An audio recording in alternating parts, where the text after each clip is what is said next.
বাঁকুড়া পুরসভার চেয়ারম্যানের পদ থেকে ইস্তফা দিলেন অলকা সেন মজুমদার। ইস্তফার কারণ বলেননি অলকা সেন মজুমদার। বাঁকুড়া জেলা শাসকের কাছে পদত্যাগ পত্র জমা দেন তিনি বলেই জানতে পারা যাচ্ছে। বাঁকুড়া জেলা শাসকের কাছে গিয়ে তিনি পদত্যাগ পত্র জমা দেন, যদিও এই বিষয়ে তিনি স্পষ্টভাবে জানাননি যে ঠিক কি কারণে এই ইস্তফা।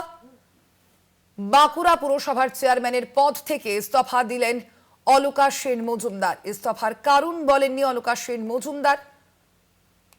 বাঁকুড়া জেলা শাসকের কাছে পদত্যাগ পত্র দিয়েছেন অলকা সেন মজুমদার।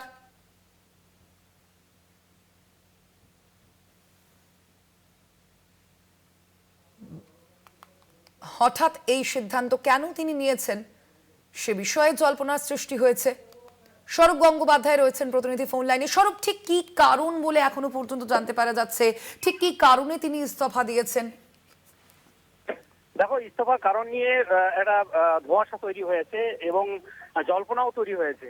সম্প্রতি বাঁকুড়া পুরসভার চেয়ারম্যান অলকা সেন মজুমদারের বিরুদ্ধে অনাস্থা আনেন দলেরই তৃণমূল শাসিত যেহেতু বাঁকুড়া পুরসভা, দলেরই 16 জন কাউন্সিলর বাঁকুড়া জেলা শাসকের কাছে এই বিষয়ে তারা অনাস্থা প্রস্তাব পেশ করেন এবং সেই অনাস্থার পরিপ্রেক্ষিতেই তার এই পদত্যাগ কিনা সেই বিষয়টা কিন্তু এখনো স্পষ্ট নয়।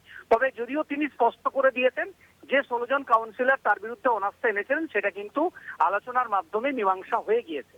তাহলে আজকে হঠাৎ করে অলকা সেন মজুমদার বাঁকুড়া পুরসভার পৌরসভার চেয়ারপারসনের পদত্যাগ ঘিরে রাজনৈতিক জল্পনা শুরু হয়েছে। তার দাবি, তার যেটা বক্তব্য, যে তিনি স্বেচ্ছায় পদত্যাগ করছেন এবং পাশাপাশি তিনি যেটা বলেছেন যে বর্তমানে রাজ্যের নতুন সরকার, রাজ্যের মুখ্যমন্ত্রী শুভেন্দু অধিকারী এবং তার নেতৃত্বে সরকার এবং পাশাপাশি বাঁকুড়ার বিধানসভার নীলাদ্রি শেখর দানা বিধায়ক, তাদের নেতৃত্বে বাঁকুড়া পৌর এলাকার মানুষের উন্নয়ন হোক এই আশা তিনি করেছেন। তবে স্বেচ্ছায় তিনি পদত্যাগ করছেন হঠাৎ করে, এই বিষয়টা নিয়ে কিন্তু বিভিন্ন মহলে প্রশ্ন উঠতে শুরু করেছে যে অলকা সেন মজুমদারের বিরুদ্ধে যে অনাস্থা আনা হয়েছিল সেই অনাস্থার পক্ষেই তিনি সাই দিলেন, অর্থাৎ তার জন্য কি পদত্যাগ করলেন, না এর পিছনে অন্য কোনো কারণ রয়েছে, সেটাও কিন্তু এখনো পর্যন্ত পরিষ্কার নয়। তবে তার যেটা বক্তব্য, ভয় নয়, অনাস্থার বিষয় নয়, তিনি স্বেচ্ছায় পদত্যাগ করেছেন। ধন্যবাদ তোমায় স্বরূপ। আমরা কথা বলছিলাম, ফোন লাইনে ছিলেন প্রতিনিধি স্বরূপ গঙ্গোপাধ্যায়।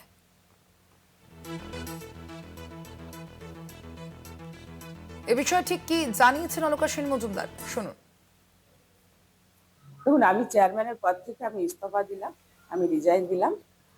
আমি নতুন সরকারের কাছে এবং নতুন মুখ্যমন্ত্রীর কাছে করজোড়ে আবেদন করব যে 2022 সালে বাঁকুড়া শহরে মানুষ আমাদের দুহাত তুলে আশীর্বাদ এবং সহযোগিতা করেছিল। আমাদের ভোট আসার পরে আমরা মানুষের পরিষেবা দেওয়ার চেষ্টা আমরা করেছি। যেহেতু নতুন সরকার এসছে, দেখুন মানুষের রায় আমরা সবসময় মাথা পেতে নিই, মানুষের রায় আমরা মাথা পেতে নিয়েছি। তাই নতুন সরকারের মুখ্যমন্ত্রীর কাছে এবং বাঁকুড়া বিধানসভার বিধায়কের কাছে আবেদন করব যে বাঁকুড়া শহরের মানুষের যে পরিষেবা আরো উন্নততর হোক। আমরা সবসময় এই সরকারের পাশে রয়েছি, এই সরকারের সাথে রয়েছি।